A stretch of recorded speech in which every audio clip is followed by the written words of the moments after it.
오늘 말씀의 제목은 삼각관계가 됩니다. 삼각관계가 됩니다. 사람의 그 관계를 살펴보면 삼각관계가 많이 있습니다. 삼각관계라는 것은 세 사람의 관계가 됩니다. 세 사람이 어울려져 있을 때 나타나는 관계가 됩니다. 삼각관계 좋은 것도 있습니다. 나쁜 것도 있습니다. 그러나 우리 대부분은 삼각관계를 부정적으로 그렇게 이해하고 있습니다. 우리가 주변에서도 보지만 남녀가 사랑을 합니다. 삼각관계가 있습니다. 그렇게 바람직한 관계는 아닙니다. 한 가정에서 시어머니와 며느리와 아들의 삼각관계가 있습니다. 그 관계 속에 긴장이 있는 겁니다. 갈등이 있는 겁니다. 그러게 삼각관계는 그렇게 긍정적이지를 못한 것 같습니다. 그러게 삼각관계를 보면 반드시 세 사람이 존재합니다. 한 사람은 피해자요, 한 사람은 가해자요, 한 사람은 중재자의 역할을 하게 됩니다. 교회에서도 삼각관계가 있습니다. 교회에 오시면 열심히 교회에서 일하시는 분들이 계십니다. 봉사하는 분들이 있습니다. 교회라는 것을 꾸려나갈 때 일을 하지 않으면 되질 않습니다. 그런데 어떤 분들은 와서 예배만 드리고 그냥 가십니다. 물론 우리 교회 얘기는 아닙니다. 그럴 때 열심히 일하시는 분들은 어떤 면에서 피해자가 됩니다. 피해자가 됩니다. 내 시간과 내 정열과 내 물질을 써가면서 이렇게 수고합니다. 그러나 어떤 분들은 그렇지 않습니다. 그럴 때 삼각관계가 존재하게 됩니다. 갈등이 생깁니다. 피해자가 나오는 겁니다. 가해자가 나오는 겁니다. 또한 그 일을 중재해야 될 그런 중재자가 나타나게 됩니다. 삼각관계에는 긴장이 있고 다툼이 있다는 말씀이 됩니다. 오늘 함께 본 말씀에도 삼각관계가 그대로 드러납니다. 40절에 보면 이렇게 말씀이 나옵니다. 마르다는 준비하는 일이 많아 마음이 분주한지라 예수께 나아가 이르되 주여 내 동생이 나 혼자 일하게 두는 것을 생각하지 아니하시나이까. 그를 명하사 나를 도와주라 하소서. 지금 마르다는 예수님을 받아들였습니다. 집에 초대를 했습니다. 주님이 찾아가셨습니다. 잔치를 준비하는 겁니다. 음식을 준비하는 겁니다. 너무나 바쁩니다. 근데 동생 마리아는 아무것도 하지 않습니다. 도와주질 않습니다. 그러기에 지금 예수님을 중재자로 끌어들이는 겁니다. 마르다는 지금 뭐라고 얘기하냐면 나는 피해자입니다. 나는 열심히 일하고 있습니다. 동생이 도와주질 않습니다. 동생은 가해자입니다. 그러니 중재자 예수가 나서서 이 일을 해결해 달라는 겁니다. 예수님, 당신은 왜 생각하지 않으십니까? 내가 고생하고 내가 일하고 있고 내가 수고하는데 왜 마리아는 아무것도 하지 않는 것에 대해서 반감만 하고 있는가? 그렇게 질문하고 있다는 것입니다. 여기에 한 가지 모습이 나타납니다. 제가 좀 전에 말씀드린 그 전형적인 모습이라는 겁니다. 마르다는 피해자입니다. 마리아는 가해자입니다. 예수님은 중재자입니다. 그런데 여기 아주 중요한 사건이 나타납니다. 어떤 중요한 사건이 나타나냐면 왜 마르다는 피해자가 가해자 마리아에게 직접 이야기하지 못하는가입니다. 왜 예수님을 통해서 이야기하고 있는가입니다. 마르다는 지금 정당한 일을 하고 있습니다. 좋은 일을 하고 있습니다. 예수님을 접대하는 겁니다. 교회도 마찬가지입니다. 교회도 성가대가 있습니다. 부엌에서 봉사하는 분들이 있습니다. 주정에 나와서 수고하는 분들이 있습니다. 그런 분들이 일이 정당한 겁니다. 좋은 겁니다. 훌륭한 겁니다. 선한 것이라는 그 말씀이 됩니다.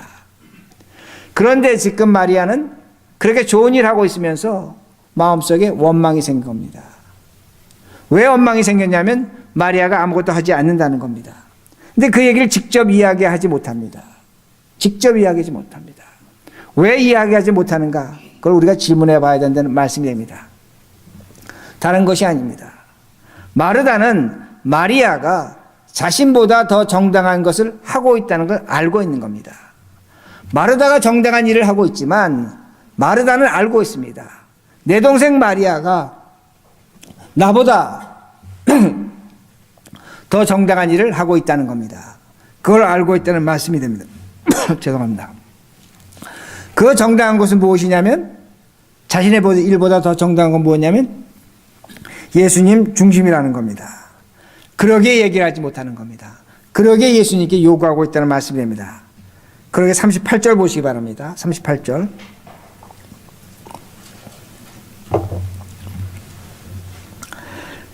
마르다의 태도가 나옵니다. 그들의 길을 갈 때에 예수께서 한 마을에 들어가심에 마르다라 이름하는 한 여자가 자기 집으로 영접하더라. 여기 마르다의 태도가 나오는 겁니다. 마리아의 태도가 나오는 겁니다. 지금 예수님께서 길 가실 때 마르다가 마리아를 영접합니다. 영접하는 이 단어는 헬라어로 후파데코마입니다. 합성어인데 후파라는 건 언더입니다. 밑에 있다는 겁니다. 나보다 밑에 있는 겁니다. 데코마이는 receive, 받아들였다는 겁니다. 이 말씀을 제가 의역한다면 어떤 말로 의역할 수 있냐면 예수님을 지금 받아들이는 겁니다. 환영하는 겁니다. 그러나 밑으로 받아들이는 겁니다. 낮게 받아들이는 겁니다. 무시하진 않습니다. 기쁨으로 받아들입니다. 어떤 의미가 되냐면 마치 어미가 자식을 받아들이는 환영하는 그런 의미가 있습니다. 그러기에 NIV 영어 성경을 보면 어떻게 번역을 했냐면 opened her house입니다. 자신의 집의 문을 열었다는 겁니다. 마르다는 예수님을 받아들였습니다. 마음의 문을 열지 않았습니다. 예수님 찾아오는 것이 기쁜 겁니다. 좋은 겁니다. 그러나 집의 문을 열은 겁니다. 마음의 문을 열지 않았다는 겁니다. 그런데 마리아는 그렇지 않습니다. 마리아는 이렇게 주님을 맞아들입니다. 39절. 그에게 마리아라 하는 동생이 있어 주의 발치에 앉아 그의 말씀을 듣더니, 그의 발치에 앉아 말씀을 들었습니다. 발 앞에 앉아 말씀을 들었습니다. 발 앞에 앉아 말씀을 들었다는 것은 구약적인 의미로 예배를 드렸다는 겁니다. 헬라어적인 의미로 프로스큐마이어입니다. 프로스큐마이어는 무릎을 꿇었다는 겁니다. 그 발 앞에 앉았다는 겁니다. 프로스큐마이어는 예배라는 의미를 갖고 있습니다. 그러니까 지금 마리아는 주님을 맞아들이는데, 예수님을 맞아들이는데 예수님이 아닙니다. 하나님입니다. 하나님으로 맞아들였다는 것을 성경이 우리에게 분명히 가르쳐주고 있습니다. 그러기에 마르다는 알고 있는 겁니다. 무엇을 알고 있냐면 평소에 마리아가 주님 중심을 살았다는 겁니다. 항상 주님을 마음속에 품고 살았다는 겁니다. 우리가 이 성경을 이해할 때 어떻게 이해하냐면 예수님이 들어오셨기에 마르다가 주님의 앞에 무릎을 꿇었다고 그렇게 생각합니다. 분명히 맞습니다. 그러나 마리아는 평소에 예수님 중심으로 사는 겁니다. 예수님 생각하며 살았다는 겁니다. 그걸 알고 있는 겁니다. 그러기에 마르다는 마리아에게 이야기하지 못하는 겁니다. 예수님께 이야기해서 자신을 도와달라고 그렇게 이야기하고 있습니다. 그래서 40절 보시기 바랍니다. 40절. 마르다는 준비하는 일이 많아 마음이 분주한지라 예수께 나아가 이르되 주여 내 동생이 나 혼자 하는 일하게 두는 것을 생각하지 아니하시나이까. 그를 명하사 나를 도와주라 하소서. 제가 좀 전에 읽어드린 말씀입니다. 그런데 준비하는 일이 많아 마음이 분주하다 그렇게 말합니다. 마음이 분주하다는 이 말의 의미는 마음이 찢어졌다는 겁니다. 일이 많아서 마음이 찢어진 겁니다. 얼마나 아이러니한 겁니다. 예수님을 맞아들였습니다. 예수님 때문에 집의 문을 열었습니다. 잔치를 준비했습니다. 근데 그것이 일이 된 겁니다. 그것이 힘든 일이 된 겁니다. 그것으로 그의 마음이 찢어졌다고 성경은 가르쳐주고 있습니다. 일의 양이 물어나는 것만큼 마음이 찢어진 겁니다. 오늘도 교회 오셔서 봉사하십니다. 성가대도 하시고 찬양대도 하시고 뭐 여러 가지 일 많이 하십니다. 좋은 겁니다. 선한 겁니다. 그러나 성경 우리에게 경고합니다. 뭐라고 말씀하냐면 그것이 많아질 때 너의 마음이 찢어진다는 겁니다. 그것이 짐이 된다는 겁니다. 어려움이 된다는 겁니다. 그런데 그것으로 끝나지 않습니다. 41절. 주께서 대답하여 이르시되 마르다야 마르다야 내가 많은 일로 염려하고 근심하나. 염려하고 근심하나. 많은 일로 염려하고 근심한다는 겁니다. 영어 번역을 보면 worry and upset입니다. 이제는 그 많은 일로 말미암아 마음이 찢어졌을 뿐만 아니라 걱정을 하는 겁니다. upset, 화를 내고 있다는 겁니다. 분노하고 있다는 겁니다. 예수님을 맞아들일 기쁨의 잔치가 됐습니다. 예배도 마찬가지고 기도도 마찬가지고 모든 것도 마찬가지입니다. 기쁨의 잔치가 뭐가 됐습니까? 그 일로 말미암아 걱정이 되는 겁니다. 더 나아가서 화가 되는 겁니다. 분노하고 있다는 것을 성경이 가르쳐 줍니다. 그러기에 마르다가 그를 명하여 나를 도와주소서. 여러분 한번 생각해 보시기 바랍니다. 마르다가 어떤 마음으로 예수님께 부탁하고 있는가 합니다. 아마 그 목소리엔 분노가 있었을 것입니다. 화가 있었을 것입니다. 내 동생에게 명령해서 나를 도와주라고 왜 주님께서 생각하지 않으십니까? 왜 말씀하지 않으십니까? 기쁨의 자리가 아닙니다. 분노의 자리로 변질했다는 것을 분명히 알 수 있습니다. 왜 이런 일이 일어나고 있는가 합니다. 왜 마르다는 이런 일이 일어나고 있는가 합니다. 사람은 자신의 신뢰성이 높은 사람이 있습니다. 자신의 신뢰성이 높은 사람은 자신의 감정을 이성으로 절제할 줄 압니다. 즉, 이 마음을 머리로 다스린다는 겁니다. 그러기에 이성과 감정이 균형을 이룹니다. 이게 신뢰성이 높은 사람입니다. 반대로 자신의 신뢰성이 낮은 사람이 있습니다. 감정이 뜨겁습니다. 감정이 앞서갑니다. 근데 머리로서는 그걸 압니다. 근데 통제가 되지 않습니다. 감정과 이성이 불균형을 이룹니다. 감정과 이성의 그 간극의 차이가 큰 사람이 있다는 겁니다. 이런 사람은 자신의 신뢰성이 굉장히 낮습니다. 실제로 있었던 일입니다. 어떤 젊은 연인이 둘이 사귀었습니다. 근데 남자는 동쪽으로 가고 여자는 서쪽으로 가게 됐습니다. 헤어지게 됐습니다. 남자가 먼저 여자에게 이렇게 얘기합니다. 나는 동쪽으로 가고 너는 서쪽으로 가게 됐으니까 우리가 더 이상 만나지 못할 것 같다. 우리 헤어지자. 남자가 먼저 얘기합니다. 그러니까 여자도 생각해 보니까 맞습니다. 현실적으로 맞습니다. 그러면 우리 헤어지자. 그렇게 결정을 했습니다. 헤어졌습니다.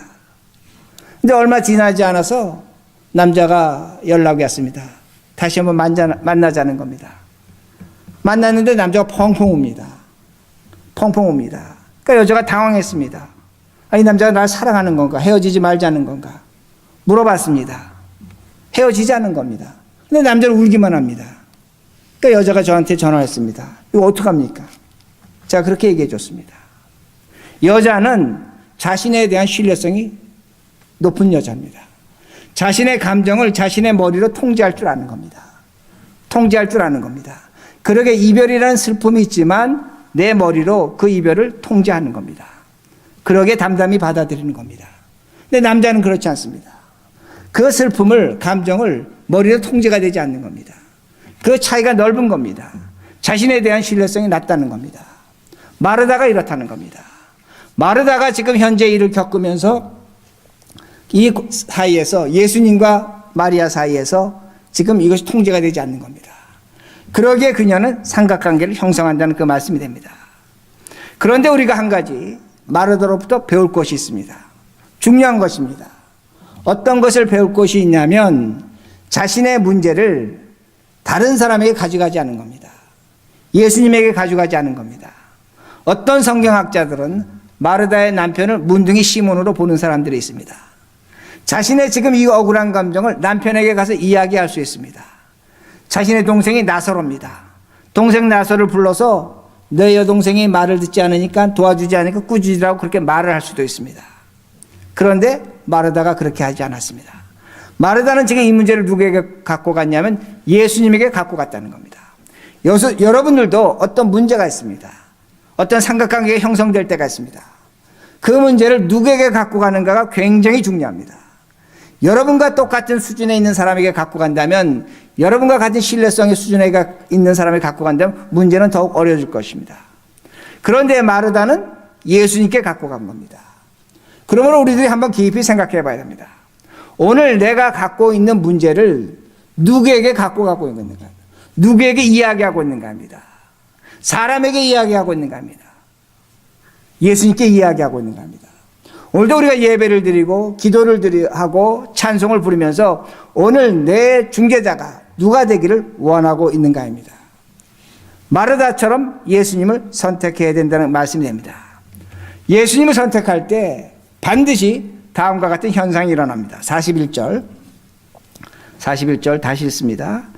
주께서 대답하여 이르시되 마르다야 마르다야 내가 많은 일로 염려하고 근심하나. 자, 여러분의 중재자로 예수님을 선택할 때 반드시 두 가지 현상이 나타납니다. 첫 번째는 예수님께서 우리의 마음을 이해하십니다. 공감하십니다. 받아주십니다. 그러게 마르다야 마르다야 2번 하십니다. 2번 하시면서 너가 마음이 찢어지고 너가 마음이 힘들고 어렵다는 것을 내가 알고 있다는 겁니다. 예수님은 공감해 주십니다. 그러나 동시에 어떤 현상이 나타나냐면 지금 너 마음은 업셋됐다는 겁니다. 화가 나 있다는 겁니다. 너 마음은 찢어져 있다는 겁니다. 걱정하고 있다는 겁니다. 우리의 마음의 실체를 예수님께서 분명히 알게 하십니다. 이것이 바로 우리가 예수님께 성령을 통해서 우리에게 알게 하시는 마음이란 말씀이 됩니다. 제가 목회자입니다. 목회자로서 삼각관계 중재자 역할을 할 때가 있습니다. 어떤 가정에서 문제가 있다든지 교인과 교인의 문제가 있다든지 다른 분들이 문제가 있을 때 중재자 역할을 합니다. 목회 상담의 가장 기본 원칙은 이 패턴하고 똑같습니다. 피해자가 이야기를 합니다. 그 이야기를 다 들어줍니다. 공감합니다. 이해합니다. 그것에 대해서 충분하게 받아들여야 합니다. 그렇게 받아들여야 되면 상대방이 마음의 문을 엽니다. 그 분노를 사깁니다. 화를 사깁니다. 그래야만 저와 대화를 시작할 수 있습니다. 그러고 난 다음에 반드시 그분의 마음속에 있는 그 감정과 그 이성의 간극을 좁혀줘야 됩니다. 그걸 좁혀주는 가장 큰 중요한 방법은 뭐냐면 아무리 피해자라고 할지라도 잘못이 있는 겁니다. 실수가 있는 겁니다. 그걸 지적해 줘야 됩니다. 그걸 본인이 이해하면 피해자라고 할지라도 자신의 잘못, 자신의 실수를 이해하면 자신의 가해자가 달라지는 겁니다. 자신도 가해자가 될 수 있는 겁니다. 오히려 자신을 가해한 사람을 이해할 수 있습니다. 불쌍히 여겨줄 수 있습니다. 근데 문제는 어디 있냐면 많은 사람들이 자신의 잘못을 이해하지 않으려고 한다는 겁니다. 제가 그 얘기를 들어줍니다. 이해해 줍니다. 공감해 줍니다. 이해해 주고 공감해 줄 때 자신의 이야기에 정당성을 부여합니다. 그리고 귀를 막습니다. 어떤 귀를 막냐면 자신의 잘못에 대해서 인정하지 않으려는 그 모습이 있다는 겁니다. 그리고 그 다음에 얘기하는 것이 시험에 들었다는 겁니다. 목사님이 나에게 잘못 얘기한다는 겁니다. 그러나 다시 말씀드립니다. 여러분이 진정으로 중재자 예수 그리스도를 만나시면 예수님은 2가지를 하십니다. 위로하십니다. 동시에 우리를 질책하신다는 겁니다. 책망하신다는 겁니다. 그러기 이렇게 다시 말씀하십니다. 42절 마르다에게 이렇게 말씀하십니다. 몇 가지만 하든지 혹은 한 가지만 이뤄 족하니라. 마리아는 이 좋은 편을 택하였느니라. 빼앗기지 아니하리라 하시니라. 예수님은 마르다에게 뭐라고 말씀하시냐면 몇 가지만 하든지 한 가지만 하라는 겁니다. 이 말씀은 해석이 굉장히 어려운 말씀 중에 하나입니다. 그러나 주님께서 분명히 뭐라고 하시냐면 너가 지금 선택해야 할 것이 한 가지가 있는데 너가 나를 위해 잔치하는 거 좋은 일이라는 겁니다. 그러나 빼앗기지 않을 것이 있다는 겁니다. 더 좋은 것이 있다는 겁니다. 그것은 마리아가 선택한 것을 너도 선택하라고 그렇게 말씀하십니다. 마리아의 선택을 하라는 겁니다.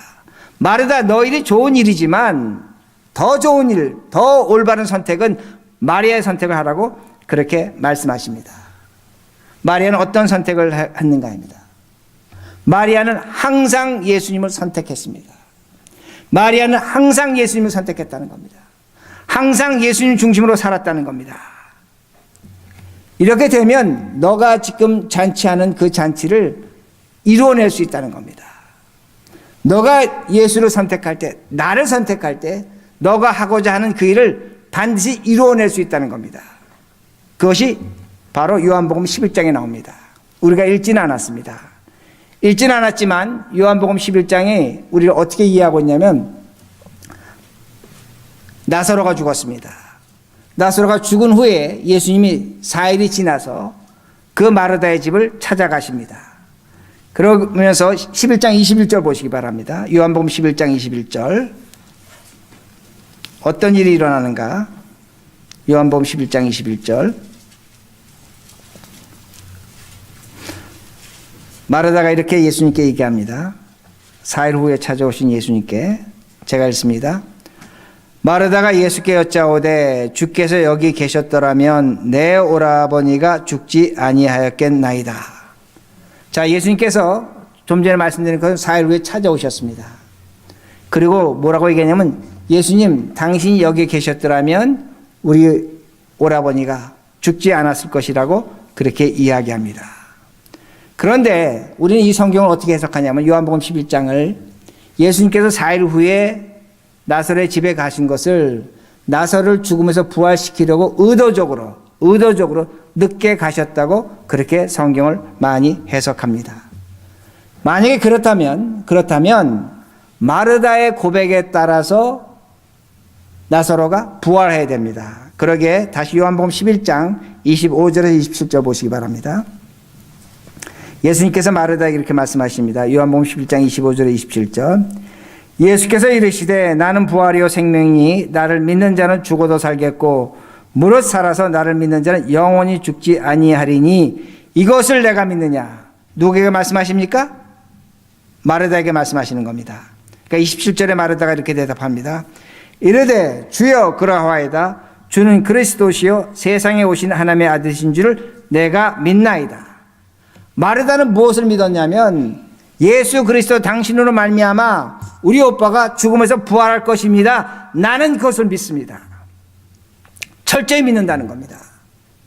그런데 나사로가 부활하지 않았습니다. 부활의 기적이 나타나지 않았다는 겁니다. 부활의 기적은 누구 때문에 나타났는가입니다. 누구 때문에 나타나는가입니다. 그런데 마르다가 한 말과 똑같이 마리아가 이야기합니다. 32절 보시기 바랍니다. 21절의 마르다의 말과 32절의 마리아의 말이 똑같습니다. 32절 제가 읽습니다. 잘 보시기 바랍니다. 마리아가 예수 계신 곳에 가서 배웠고 그 발 앞에 엎드려 이르되 같이 있습니다. 그 다음부터 시작. 주께서 여기 계셨더라면 내 오라버니가 죽지 아니하였겠나이다 하더라. 마리아의 말과 마르다의 말이 한마디도 틀리지 않습니다. 근데 무슨 차이가 있습니까? 어떤 차이가 있습니까? 어떤 차이가 있습니까? 그 발 앞에 엎드렸다는 겁니다. 마리아는 항상 그 발 앞에 엎드렸습니다.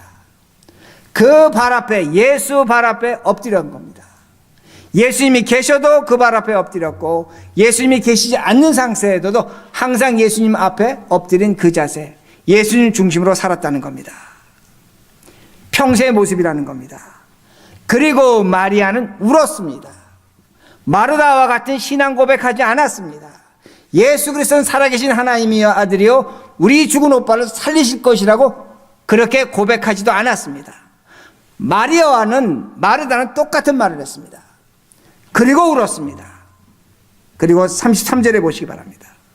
예수님께서 그 우는 것을 보시고 비통히 여기시고 불쌍히 여기셨습니다. 비통히 여기시고 불쌍히 여기셨습니다. 그리고 무덤을 향해 소리를 치셨습니다. 나사로야 나오라는 겁니다. 죽은 지 사흘 된 나사로가 냄새를 풍기며 무덤에서 걸어 나왔습니다. 기적이 일어났습니다. 저는 이 성경을 어떻게 해석하냐면 요한복음 11장에 예수님이 4일 의도적으로 늦게 가신 겁니다. 나사로를 살리실 마음이 없었습니다. 그러게 마르다의 고백을 듣고도 나사로 살리지 않으셨습니다. 다만 누구의 눈물, 누구의 모습? 마리아의 모습입니다. 평상시에 예수 앞에 무릎 꿇고 예수 중심으로 살아가는 그 모습을 보시고 예수님은 기적을 일으키신 겁니다. 눈물을 보시고 불쌍히 여기시고 그 마리아의 그 눈물 보시고 기적을 일으키신 겁니다.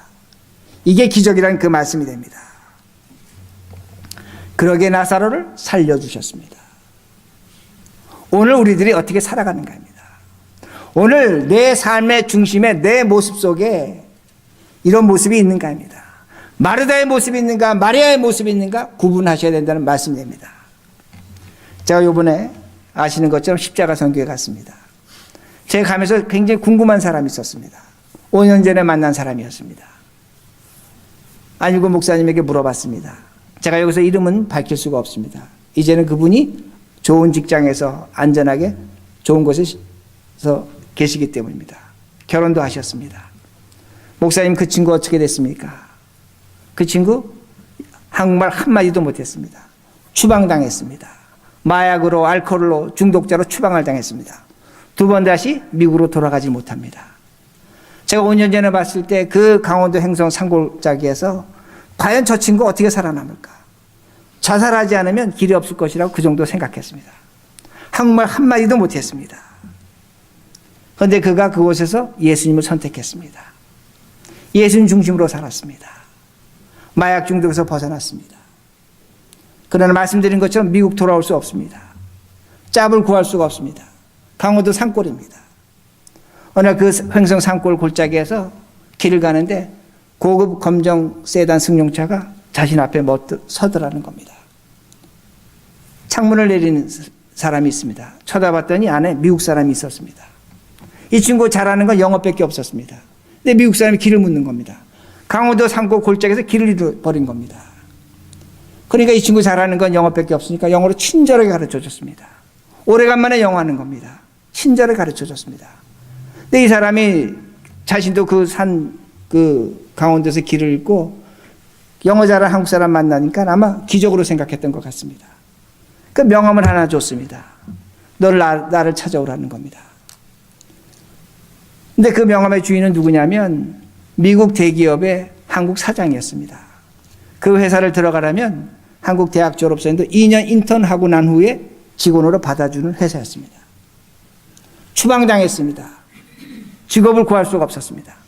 명함 한 장 들고 찾아갔습니다. 그 자리에서 특채됐습니다. 그리고 안 목사님이 저에게 말씀하십니다. 5년 동안 모범사원이 됐다는 겁니다. 너무나 잘 살고 있다는 겁니다. 무엇을 선택했을 때? 알코올이 아닙니다. 마약이 아닙니다. 예수님 선택했을 때입니다. 우리는 이걸 기적이라고 합니다. 그러나 기적이 아닙니다. 너무나 당연한 겁니다. 예수님 선택할 때 일어난 일이라는 겁니다. 우리 하나님 삼각관계 하나님입니다. 성부 하나님, 성자 하나님, 성령 하나님 삼각관계로 이루어진 하나님입니다. 이 하나님은 중재자가 없습니다. 피해자가 없습니다. 가해자가 없습니다. 사랑의 하나님입니다. 오늘도 성자 하나님 예수 그리스도는 우리를 사랑하셔서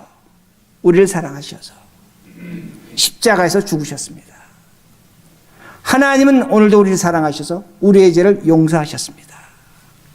오늘도 성부 하나님은 우리를 사랑하셔서 그 성자 예수 그리스도를 십자가에 죽으신 후에 부활시키셨습니다. 우리를 사랑하셔서 우리에게 부활을 약속하시고 하늘나라를 약속하셨습니다. 성령 하나님은 오늘도 우리를 사랑하셔서 우리를 위해서 성부 하나님께 기도하고 계십니다. 하나님은 오늘도 우리의 삶을 책임져 주고 계십니다. 이것이 삼위일체 하나님입니다. 삼각관계 하나님이라는 겁니다. 이 하나님이 우리의 하나님이라는 겁니다. 이 하나님이 우리의 중심이 되어야 한다는 겁니다. 오늘도 우리가 마르다처럼 좋은 일을 하고 있습니다. 가정에서, 직장에서, 교회에서 최선의 일을 하고 있습니다. 선한 것입니다. 정당한 것입니다. 그러나 이것보다 더 중요하고 이것보다 더 우리가 강조해야 될 것이 있다는 겁니다. 다른 것이 아닙니다. 무릎을 꿇어야 되는 겁니다. 항상 주님 앞에 예배를 드리는 겁니다. 주님을 중심으로 살아가는 것입니다. 이때에 하나님께서 우리의 일을 이루어 주십니다. 그러기에 그 죽은 나사로 마르다의 신앙의 고백이 있어도 살려주시지 않았습니다. 그러나 평소에 무릎 꿇은 그 모습, 마리아의 그 모습 속에서 눈물 보시고 나사로 살려주셨습니다. 오늘도 우리에게 마찬가지입니다. 오늘도 우리가 평상시에 예수님 중심으로 살아간다면, 무릎 꿇으며 살아간다면, 오늘 우리 마음속에 눈물이 있는 것, 어려움이 있는 것, 우리가 소원하는 것, 안타까운 것 해결해 주십니다. 기적을 베풀어 주십니다. 강원도 산골의 그 청년, 미래가 없는 그 청년 구해 주시는 것처럼 우리에게도 그 역사가 있다는 겁니다. 오늘도 이 말씀을 믿으시면서 오늘도 우리 중심에 하나님 중심으로 살아가시는 우리 모두가 되길 바랍니다.